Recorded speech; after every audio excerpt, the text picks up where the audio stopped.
I lived in the cold palace for 3 years. I watched people die, lose their minds, and reveal who they truly were. They thought I was lowly, timid, harmless. They didn't know I remembered every humiliation, and I'd tallied every blood debt. In this Imperial City, no one is innocent. If you want to survive to the very end, you can only climb upward, step by step on a pile of bones, even if they call you evil. Chapter 1. In my 3rd year in the cold palace, the deposed empress died. I dressed her in clean clothes. I smoothed her features and covered her life, from glory to ruin, with a sheet of white cloth. "Sorry to trouble you," I said. I slipped a pearl into the hand of the eunuch who came to collect the body. Satisfied, he nodded at me. The pearl had belonged to the deposed empress. Using it to pay for her burial was only right. She wouldn't blame me. Once the most favored empress, she was tossed into the ground with barely a thought after death. A shallow pit in the dirt was her final home. After she died, I was assigned to the laundry bureau. A palace maid who came out of the cold palace was never welcome. I hugged my bedding and curled up in the corner. The summer heat was suffocating. The floor crawled with insects and lice. Sleepless nights were nothing new. Chloe shredded my bedding. I didn't argue. She called me trash, a walking curse. I didn't care. All of this would pass. Heaven was finally taking pity on me. Just as it could no longer bear to watch the deposed empress torment me, it let her die overnight. When I came back from delivering clothes and heard Chloe had been burned, something in me lit with quiet joy, because she could never bully me again.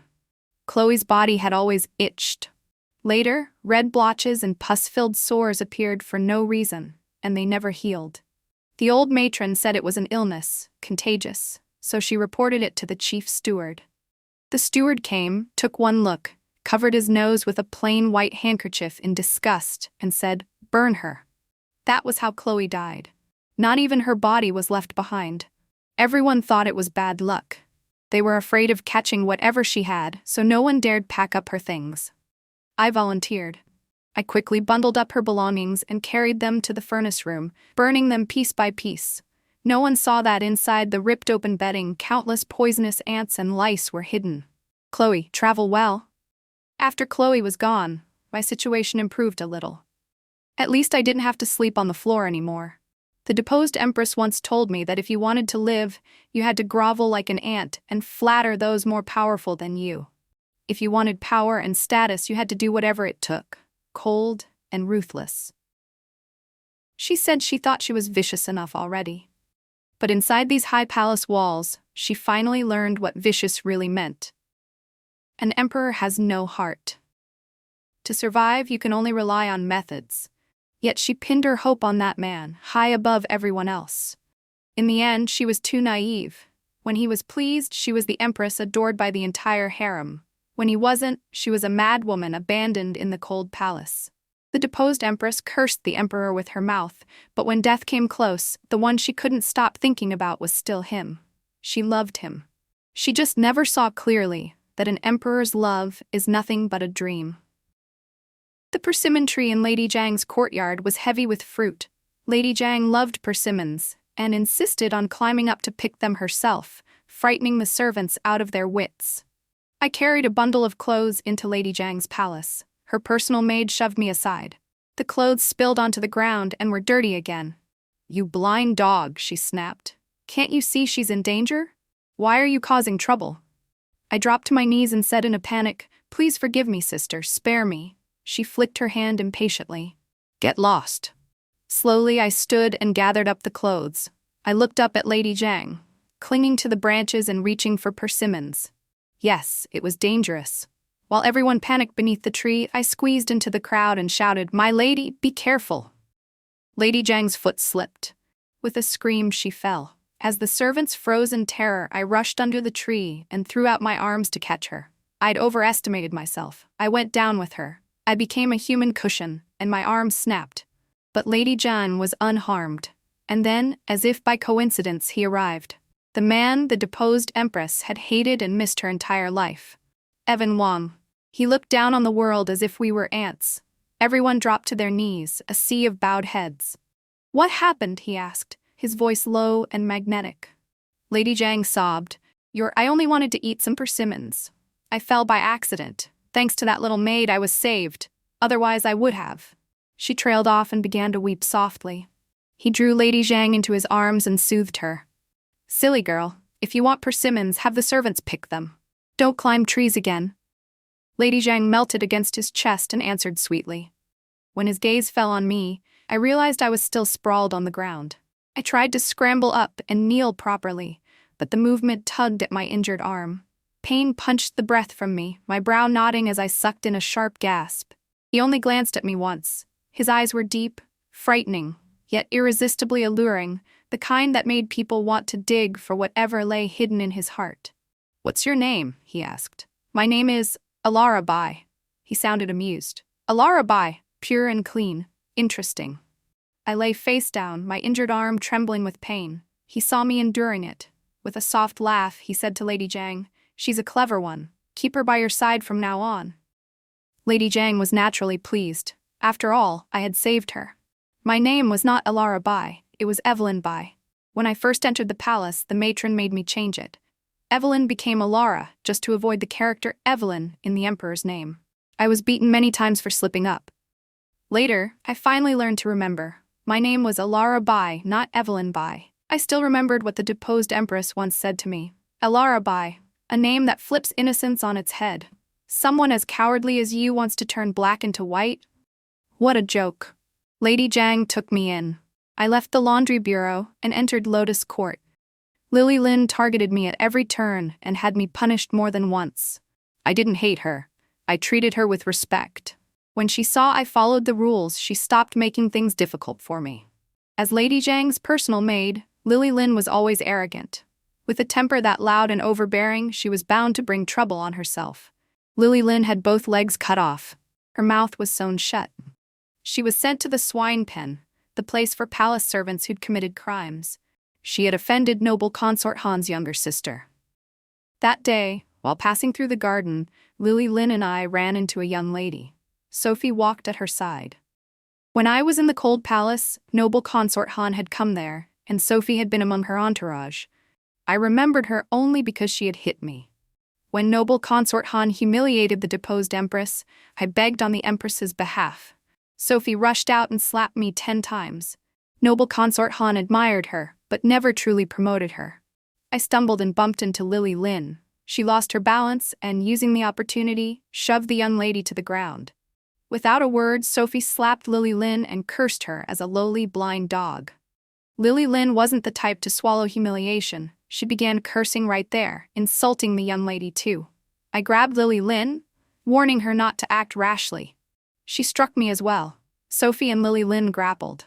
I shielded the young lady behind me. She thanked me gratefully. Noble consort Han sent people to Lotus Court to seize Lily Lin. Lady Zhang was terrified and didn't dare say a word. From then on, I took Lily Lin's place. In a way, it was my fault for stumbling. If I hadn't, Lily Lin wouldn't have been dragged into this. I went to see Lily Lin at the swine pen. She barely looked human anymore. When she saw it was me, she glared with furious eyes and made muffled sounds. She wanted to curse me, but couldn't. I held her and whispered in her ear, "Sister Lily Lin, you've suffered." When I left, she stared at me in terror. I smiled and said, "Don't worry, I'll take good care of Lady Zhang." They said Lily Lin died with her eyes open. When I went to the swine yard to see her one last time, I truly was frightened. Her eyes were fixed on me. Crying, I covered her with a white cloth and watched as she was carried away. Lily Lin, if you'd reined in that temper, you wouldn't have ended like this. Lady Zhang was pregnant. That day, Lord Zhang came to the palace to see her. Lady Zhang looked panicked and sent all the servants out, leaving only Lord Zhang and a eunuch he had brought. Lady Zhang summoned me to her side. She told me she was pregnant and made me swear a poison oath not to tell anyone. She didn't trust others. Naturally, she didn't truly trust me either. She told me only because I usually kept my mouth shut and knew my place. I agreed. In secret, I often went to the Imperial Clinic to get medicine for her. Lord Zhang had planted a young eunuch in the Imperial Clinic. He was the one who took Lady Zhang's pulse. Noble consort Han held the harem in her grip. She would not allow any woman to bear a dragon heir before her. Lady Zhang knew it, of course, but for the child, she couldn't bring herself to care about anything else. Lady Zhang lived in fear every day. Thankfully, the emperor had a new favorite and no longer came to Lotus Court. Otherwise, she never could have hidden that child. 5 months later, Lady Zhang's belly was beginning to show. She was anxious all day long. At night, she often jolted awake and asked me if the child was still there. In the end, Lady Zhang was too weak. She couldn't protect that baby. Terrified and unsteady, she fell. The child was gone. The miscarriage shook every palace, and the news reached Evan Wang as well. In a rage, he smashed a bowl of tonic. I couldn't tell whether he was furious that his own flesh and blood hadn't survived, or furious that Lady Zhang had hidden it from him. After Evan Wang left, noble consort Han arrived. When she saw me, surprise flickered across her face. "You came out of the cold palace?" I lowered my head. "Yes, I came from the cold palace." She gave a scornful laugh. "You climbed quickly. Thank you for the compliment." After mocking Lady Zhang a few more times, she left. Before she went, she asked my name. The cold palace is haunted. The palace servants all say the ghost is the deposed empress, dead and gone. Ghosts and gods are born from the heart. If it really is the deposed empress, then why doesn't she come to me to collect what she's owed? That night, I took a lantern and went to the cold palace to see what that ghost truly was. It was already a desolate place. With the rain falling, it looked even more ominous. I pushed the door open. Its creak echoed through the hall. Inside was pitch black. I lit the lamps and looked around. Everything was just as it had been when I left, except behind a pillar, there was a brazier that hadn't been cleaned. Inside were half-burned joss paper and embers that still hadn't gone out. This ghost was an interesting one. I relit the paper and the brazier. I sobbed softly, mourning the dead. Someone hidden in the dark let out a sigh. It was faint, but I heard it. Without letting anything show on my face, I put out the fire. I straightened up the cold palace. As I was about to leave, I faced the hall and said, "Your Grace, I'm going now. I don't know if I'll ever have the chance to visit you again. I'll pray for you all my life. I'll beg heaven to let you be reborn into a good family and never suffer this kind of wrong again." I closed the door, but I didn't leave. After a while, a shadow slipped out, furtive and quick, and hurried away. It was a eunuch. A few days later, I went to the Imperial Apothecary to pick up medicine for Lady Zhang. I ran into that eunuch. That night, I hadn't seen his face clearly, but I remembered his build, his clothes, and the way he walked. Several young eunuchs followed behind him as he rushed into the Imperial Apothecary. I stepped aside and lowered my head as I should. He seemed to recognize me. He stopped in front of me and asked, "Which palace are you from?" "I serve at Lotus Court." He said nothing more. Only led a group of imperial physicians away in a hurry. Ethan Lee pulled me aside and asked anxiously, "How did you get on his bad side?" "I don't know him. He only asked which palace I'm from." Ethan Lee glanced around, then lowered his voice. "That's Julian Zhao, one of the Emperor's close attendants. The Emperor favors him. He's ruthless. If you see him again, avoid him, or you might not keep your life." I nodded. "I'll remember, thank you for warning me." Ethan Lee is an interesting man. He used to be a civilian doctor. Someone framed him, claiming he'd treated a patient to death. The authorities came after him. With nowhere left to go, he tried to kill himself, but Lord Zhang saved him. At the time, Lady Zhang was pregnant. Lord Zhang sent Ethan Lee into the Imperial Apothecary to serve as a eunuch in charge of medicines. He also had him secretly support Lady Zhang. Ethan Lee was broad-minded. He never blamed Lord Zhang. He was someone who knew how to repay kindness. Ever since Lady Zhang lost her pregnancy, the Emperor had not come to Lotus Court for half a year. Lady Zhang was gloomy all day. She could barely eat. She kept taking medicine to strengthen her body, until she was nearly a walking medicine jar. The persimmons on the persimmon tree in the courtyard had turned yellow again. Lady Zhang loved persimmons, so I climbed the tree to pick some. The tree rose well above the wall. From up there, I could see outside, and I saw the man Lady Zhang couldn't forget. How rare. Evan Wang had only Julian Zhao with him. Two maids below asked, "Sister Alara, why did you stop picking?" I looked down. The scene felt familiar. Only last year, the one in the tree had been Lady Zhang, and I was still a laundry girl. Almost done. He had reached the entrance, but he didn't come in. He was looking up at the tree. Since he didn't want attention, I pretended I hadn't seen him. "Sister Alara, Will her ladyship eat them? I filled a whole basket. She will. I tied the basket to a rope and lowered it down. Just then, he came in. When I saw him, I panicked. My foot slipped, and I fell straight down. Julian Zhao sprang forward and caught me. My heart was still pounding. I stared at Julian Zhao in a daze. He frowned slightly and scolded. In front of the emperor, what kind of behavior is this? I hurried back, knelt, and the other servants dropped to their knees as well. I greet the emperor. Please forgive my offense. Evan Wan walked closer. He stared at me for a moment, then said, You're the first person who's ever made Julian step in to save them. I quickly said, Please forgive me. I know I was wrong. He said, Get up. What's your name? This was the second time he had asked. I replied, My name is Alara Bai. When Lady Zhang saw Evan Wan, color returned to her deathly pale face at once. Tears welled in her eyes, but she didn't dare let them fall. She was no longer someone who could cling to the emperor and pout. Her expression was enough to make anyone feel sorry for her. Evan Wang spoke words of comfort, yet his eyes held not a trace of warmth. So this is how heartless an emperor can be. The servants all withdrew from the inner room, leaving the two of them alone. I thanked Julian Zhao. He offered a couple of polite replies, then, after circling around for a while, finally asked what he truly wanted to know. Had I served the deposed empress before? So it really was him. I said, I was fortunate enough to serve her for 3 years, but heaven showed no mercy and I let 2 tears fall.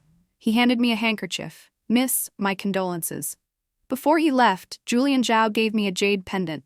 He told me I could use it to find him if I ever needed help. I took it. I didn't ask why he was helping me. He only smiled. You're a smart one. I bowed.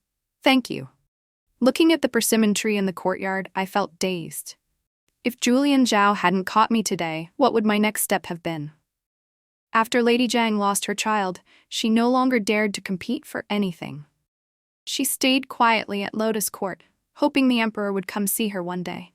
In an ordinary household, someone with Lady Zhang's temperament could have lived comfortably and at ease. But this was the inner palace, a place with no future and no hope. If you asked for nothing, you could only live in fear. If you didn't die first. Women were what the emperor lacked least. Women like Lady Zhang were everywhere. His favor was only a brief bloom. After one night, he might not even remember there was a Lady Zhang at Lotus Court. The deposed empress's death anniversary was approaching. I couldn't go openly, so I took the pendant and went to Julian Zhao. When he learned what I wanted, he seized my throat. Do you know this is a capital crime? His grip was terrifyingly strong. I couldn't breathe. My face flushed red. I and she coughed together. He let go. I was so frightened I collapsed to the ground. Once I caught my breath, I knelt and said, I served her for 3 years. I already saw her as family. She treated me well. I'm not someone who forgets kindness. Even if it costs me my life, I want to pay my respects. Please help me. Julian Zhao suddenly laughed. He helped me up. I didn't expect you to be so loyal and devoted to her. Fine. I'll help you. Thank you. Julian Zhao took me out of the palace. I didn't know where the deposed empress was buried, but Julian Zhao did. It was a crude gravesite. The weeds on the mound had withered yellow. It was desolate to the extreme. Do you know how she died? Julian Zhao burned joss paper, his voice thick with anger. I didn't know what his relationship with the deposed empress really was, but he was clearly loyal to her. I said, I don't know. That night it poured, thunder roared. She seemed to go mad. She threw things and cursed the emperor. She even smashed her head against a pillar. I couldn't stop her. Later she suddenly went quiet. She told me not to disturb her sleep. But the next day when I went to check, she was all ready. Julian Zhao's eyes filled with grief. Please keep today's visit secret. Don't mention it to anyone. I understand. On the way back, we ran into an ambush. The leader wore a mask, but from Julian Zhao's reaction, he knew the man. Julian Zhao pulled me behind him and said sternly, Stay hidden, don't come out. The men in black struck with deadly intent. Their target was Julian Zhao, but the leader seemed to be deliberately sparing him. Again and again, he held back. He had countless chances to kill Julian Zhao, yet every time he stopped short. They couldn't kill Julian Zhao quickly, but if the fight dragged on, he would die of exhaustion. What he needed was a chance to break free. I set the carriage on fire. The horse panicked and charged at them. The sudden flames forced them to scatter. Julian Zhao seized the moment. He leapt onto the horse and cut the reins. As he pulled me up behind him, a blade flew past and sliced my arm. When night fell, we escaped to a village. We stayed with a farmer, pretending to be brother and sister. We were both injured, so we tended each other's wounds. When Julian Zhao cut away the rotted flesh on my arm, he kept staring at me and asked curiously, "Doesn't it hurt?" Only then did I realize I'd been too calm. I immediately pinched my brows together and hissed, "It hurts." I was afraid shouting would disturb others, so I held it in.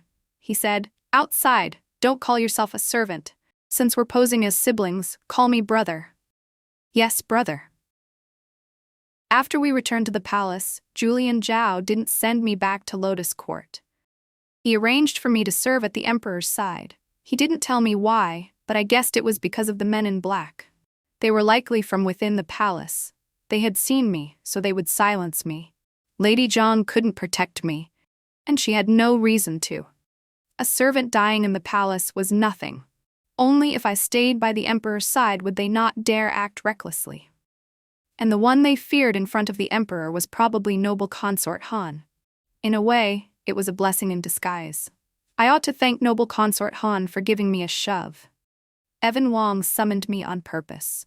In the vast hall, it was only him and me. Julian Zhao stood guard outside. I had been kneeling for half an hour, but Evan Wong showed no sign of questioning me. He simply kept reading. I knelt properly as well. I didn't raise my head or make a sound. Afraid of disturbing him, he yawned lazily and walked over to me. "I'm tired. Attend me while I rest." "Yes, I caught myself. "Yes, Emperor." I endured the ache in my legs and followed him, step by step, into the bedchamber behind. I didn't know what he meant by it, but I knew I had to go along. I couldn't afford a single mistake. He took off his outer robe and lay down. He said nothing. I didn't move either. I stood quietly to the side, waiting for him to call for me. His eyes were closed, but he wasn't asleep. His breathing wasn't steady the way it is in dreams. Was he testing me? An hour later he opened his eyes, yet pretended he'd just woken. He'd kept them closed while staying awake for a full hour. That couldn't have been easy.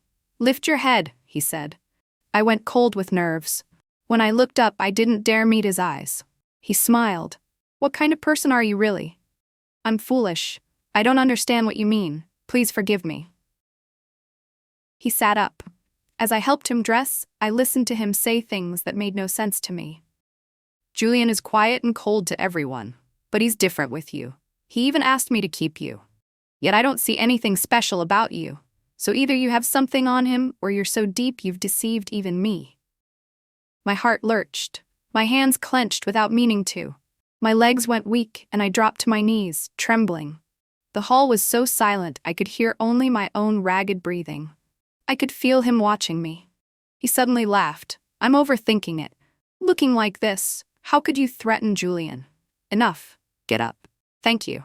Julian Zhao warned me to behave and stay in my place. If I tried anything out of line, even he couldn't save me. I was grateful to Julian Zhao, but I also felt I'd wronged him. Still, if I didn't want to be an ant, I had to find my own ladder to climb, even if that ladder was made of people. I met the leader who had tried to kill Julian Zhao. He was Damien Wei, one of the 3 most trusted close attendants. The leader had covered his face with black cloth, but his eyes were exactly the same as Damien Wei's. His build was nearly identical too. He recognized me as well. Julian Zhao and he seemed close. They both knew about the assassination, yet they both pretended they knew nothing, as if it had never happened. But the way Damien Wei looked at me was full of killing intent.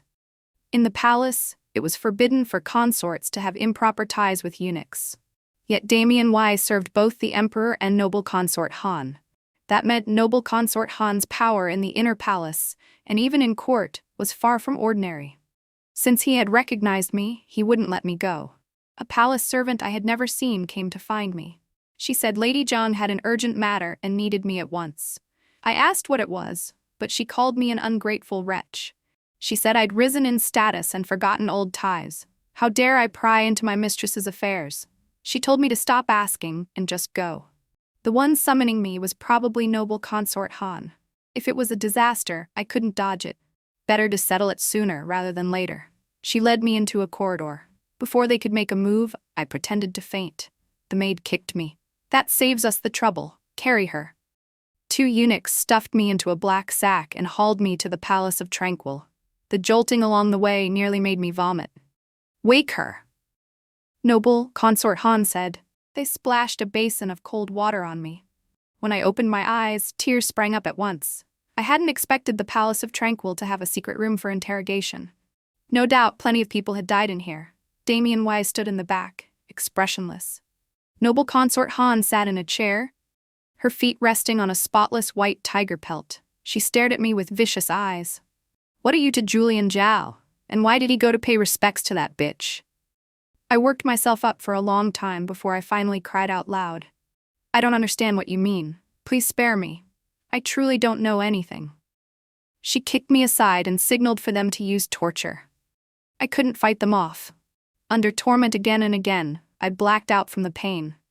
At last, when the red-hot branding iron drew closer and closer, I gave in. Spare me. I'll talk. I'll tell you everything. She smiled in satisfaction. I was carried back by people from the Palace of Peaceful. When Julian Zhao saw me, he was furious and stunned. Furious that noble consort Han had dared to strike me in public. Stunned that she had actually let me come back alive. Watching him seethe, I felt a flicker of guilt. I'd used him again. Everyone said he was ruthless and calculating, but to me, he trusted too easily, especially someone like me, who could lie as easily as breathing.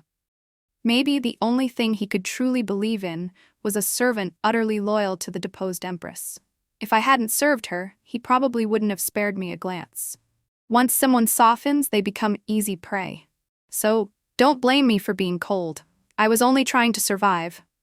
I told noble consort Han that Julian Zhao had always admired the deposed empress, but because his body was damaged, he could only remain a loyal servant. In secret, he had helped the deposed empress many times. He believed she had been murdered by noble consort Han. So he placed me at the emperor's side, waiting for a chance to have the emperor favor me. Once I rose in status, I was to follow his plan and frame noble consort Han, making her suffer everything the deposed empress had suffered. Noble consort Han slapped me twice in a rage. Then, when she finally calmed down, she burst out laughing. That wretch was only fit to be desired by a eunuch. I kowtowed until my forehead split and begged, "Please save me. Julian Zhao often says I look like the late empress, so he wants to do things to me. Please save me. I'll do anything you ask." As if she'd heard the funniest joke in the world, noble consort Han covered her mouth and laughed until her shoulders shook. Who would have thought that even after she died, that wretch would still be humiliated by a eunuch? That's karma. She didn't kill me. She sent me back and made me her hidden informant, ordering me to find proof that Julian Zhao had secretly been involved with the deposed empress, and to destroy him. If I hadn't endured those instruments of torture, if I hadn't returned half dead, she never would have believed me. Julian Zhao, of course, grew suspicious as well. After all, I'd used the same bitter trick twice. Noble consort Han ordered me to seduce you, I told him. She wanted me to accuse you of having an affair with the empress. I refused, so she tortured me. She said if I wouldn't do it, she'd find someone else. I agreed on the surface, only so you would know her scheme. When Julian Zhao heard it, he wasn't very angry. He only sneered, too contemptuous to argue. The innocent need no defense. I had to admire him. He was deep and guarded. Yet he carried himself with a kind of blunt honesty. In Evan Wang's Imperial Study, there was a sword on display. I stared at it so long I drifted off and didn't hear him telling me to grind ink. By the time I came back to myself, he'd already taken the sword down. "You're interested in this sword?" He drew the blade. It was razor sharp. "I just think it's beautiful." He held it out to me. I didn't dare take it. "I'm allowing you to look," he said. Only then did I accept it carefully. I ran my fingers along every inch of the blade. On the hilt was a single carved character, worn so badly it was no longer readable. I didn't notice when he stepped closer. By the time I realized, his finger had already lifted my chin. A tear I hadn't managed to hide slipped free and fell onto his hand. He sheathed the sword and asked, "Why are you crying?" I just miss my father." "What does this sword have to do with your father?" "My father was a blacksmith. He forged many swords in his life. When I saw yours, I thought of him." He set the sword down. "The late emperor gave it to me. I've kept it here ever since. I've never used it." "Then do you know where this sword came from?" I couldn't stop myself. The question slipped out. Evan Wong's deep eyes locked on mine. His voice turned cold. "Why do you ask that?" I realized I'd misspoken and hurried to explain. "My late father was a blacksmith all his life. He wanted to forge one truly fine weapon, but he never achieved it before he died.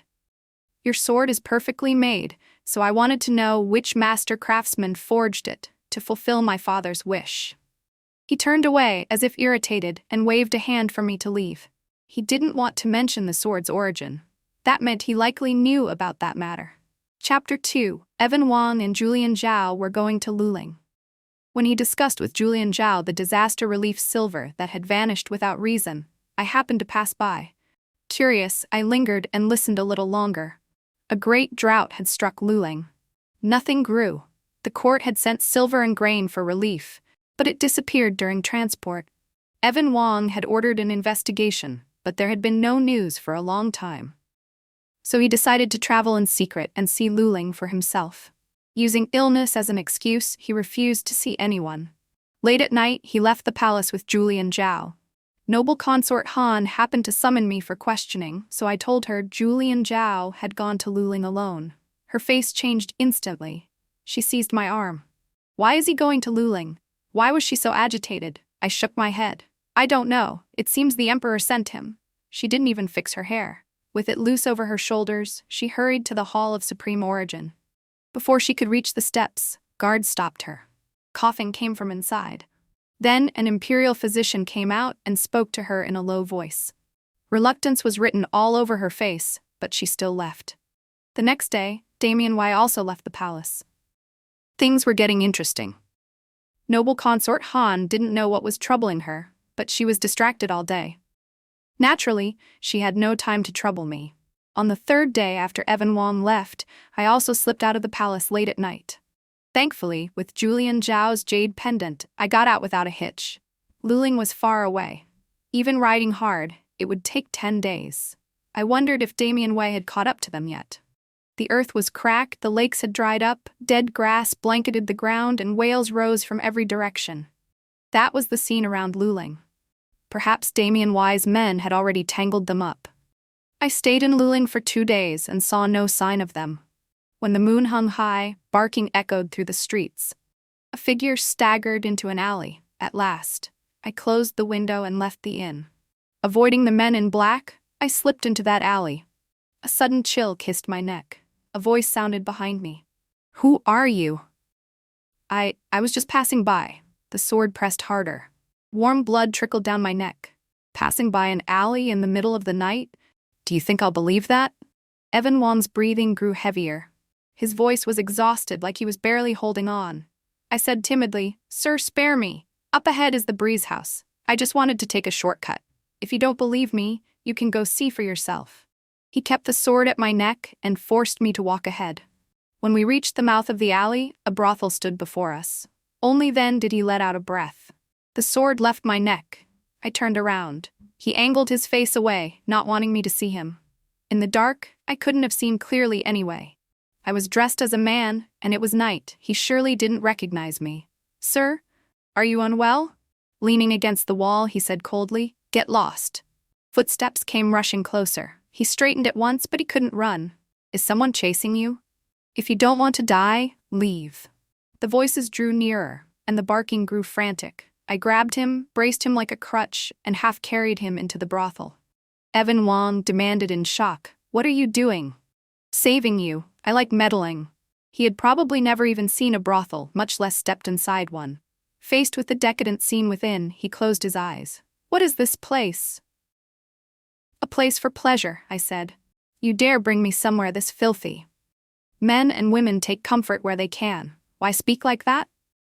As I helped him upstairs, I noticed his leg had been bleeding the whole time. Those men in black could follow the trail. I shut the door and turned around. He stared at me, stunned. I put on the same stunned look, frozen as if I couldn't believe it either. "Alara Bai?" I dropped to my knees at once, head bowed low. "Please forgive me. I didn't know it was you. Why are you here?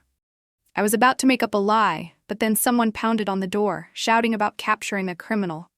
In the panic, I no longer cared about rank or propriety. When they burst in, they saw two tangled figures on the bed. I covered myself with clothes, forced out 2 tears and sobbed. You heartless bastard. My hand is still bleeding and you can't wait. If you keep at it, I'll go to your house and let your wife see what you really are. I yanked back the bed curtain. 4 or 5 men blocked the doorway, blades in hand. I shrank back in fear and said, "Sirs, why don't you take this lust-crazed madman away? Then he won't torment me again. Look, my hand is still bleeding, and he still wants to bully me. He's not a decent man at all." They stared at me awkwardly, unsure what to do. "That blood is yours?" one of them asked, pointing at the dried blood on the floor. I nodded and held out my hand. The blood was still flowing. They exchanged glances and hurried away. I steadied myself. When I turned back, Evan Wong was staring at me as if I were beyond belief. "Please turn around," I said. "I need to get dressed." He sat up stiffly and turned his back. "You're not like ordinary women." After I dressed, I answered, "Are you saying I'm like a woman from the brothels?" "I didn't mean that." I smiled. "I grew up in the countryside. My parents were rough people. I don't take such matters too seriously." He didn't ask again why I was in Luling, and he never mentioned what happened in the brothel. "How is your hand?" he asked. "The wound is scabbed. I just can't use much strength yet." The way he looked at me held more suspicion than before, more testing. To ease his doubts, I said, "When I was young, I followed my father at the forge. Cutting my hands was common. I'm used to it. It's nothing." Whether he believed me or not, I had saved him. That much was true. Julian Zhao and Evan Wong had split up while fleeing an assassination attempt. There was still no sign of Julian Zhao. Evan Wong had been in Luling for 5 days and found no clues at all. "Why not look beyond the city?" I said. "There's drought, yes, but Luling itself hasn't been hit hard. It's the villages outside the city that lack water and food." He looked at me as if a light had gone on, then his gaze tightened with suspicion. "How could you think of that?" "It's not something I thought of," I said. "It's what I saw on the way here. You may have come in too much of a hurry to notice." He stepped closer and studied me for a long moment. "I don't like people who are too clever." He thought too highly of me. My little tricks hardly counted as clever. "I'm slow," I said. "I don't understand what you mean." I followed him to a village at the foot of Brokenstone Ridge. There were few people. It was desolate. When people are starving, they'll eat anything. Just then a gaunt man was eating human flesh. He glanced around in terror, eyes bloodshot, hands trembling non-stop. Evan Wong turned away, brow knotted tight, and said something brutally cold. "Human nature is like this. To live, people will do anything." Then he snapped, "Eating human flesh is inhuman." I had done inhuman things too. Brokenstone Ridge was full of bandits. The disaster relief silver had vanished there. The man who had eaten human flesh had received Evan Wong's help. Overwhelmed with gratitude, he gave us useful information. Officials and bandits were in cahoots.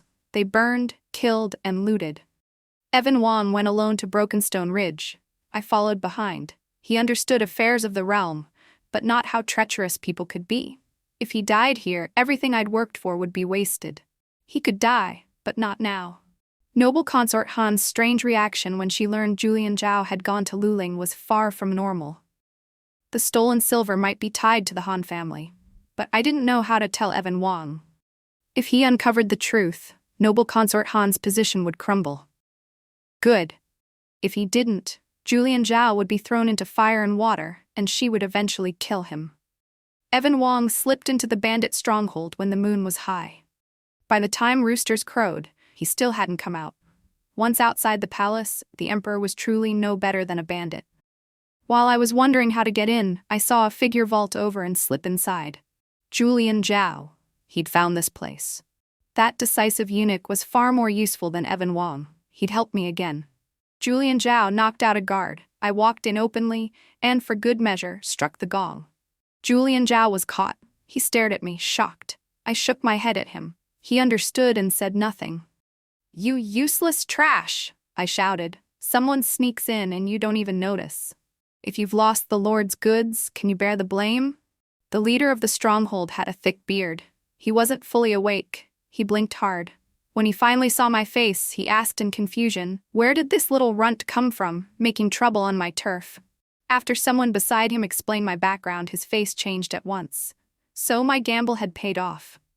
"Who are you?" he demanded. I said sharply, "You don't have the right to know my name." "What are you really? Why are you here?"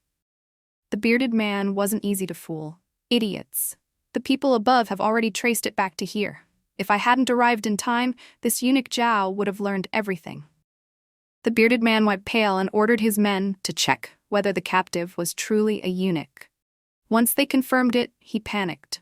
Julian Zhao played along. "You thieves. The emperor already knows everything. Release me now, or you'll all lose your heads." The bearded man kicked Julian Zhao, then turned to me. "Sir, I was disrespectful. Tell us what to do." I turned my back and said, "She sent me at top speed to tell you to hide. The emperor first sent eunuch Zhao to scout. Other forces may be close behind. We're all tied to the same rope now, so no one can act recklessly. Leave immediately. Best to burn this place down and erase it for good." The bearded man looked reluctant. "This is our home. If we burn it, where do we go?" "She has arrangements," I said.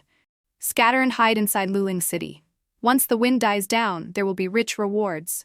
You won't have to live by robbery anymore." They were doubtful, but most were tempted. "But what do we tell the young master?" someone asked. "An unexpected gain. The young master he mentioned was likely the Han family's young lord. The young master will be handled. Don't ask questions." They nodded. Then they raised their blades to kill Julian Zhao. "Stop," I said. "If you kill him, won't that confirm you robbed the relief silver?" The bearded man clawed at his messy hair. "Then what?" I smiled. "Someone has to take the blame. Eunuch Zhao is the perfect choice." Julian Zhao glared at me, furious. Inside, I was impressed. He really was smart. "Sir, that's brilliant," the bearded man said. They fled without even packing, leaving the stronghold empty. Julian Zhao let out a breath and looked at me with admiration. "Why didn't you ask where they hid the relief silver?" If I asked too much, it would look deliberate. I untied him, but his face suddenly darkened. He grabbed my throat. "Julian Zhao, cough. What are you doing? What do you want?" he demanded. "I only, cough, wanted to help you," he said coldly. "Lies." A tear slid down and wet his hand. "You look like my brother. I don't want you to get hurt." Julian Zhao's hand trembled. Slowly he let go. A veil of sorrow settled over his eyes. "You have a brother?" he asked. I sank to the ground, weak. "I did, but I can't see him anymore." "Why?" "He's dead." Julian Zhao seemed to remember something. He fell silent, regret and pain in his gaze. I really did have a brother. But whether he lived or died, I didn't know. After I was sold to traffickers, I never saw him again.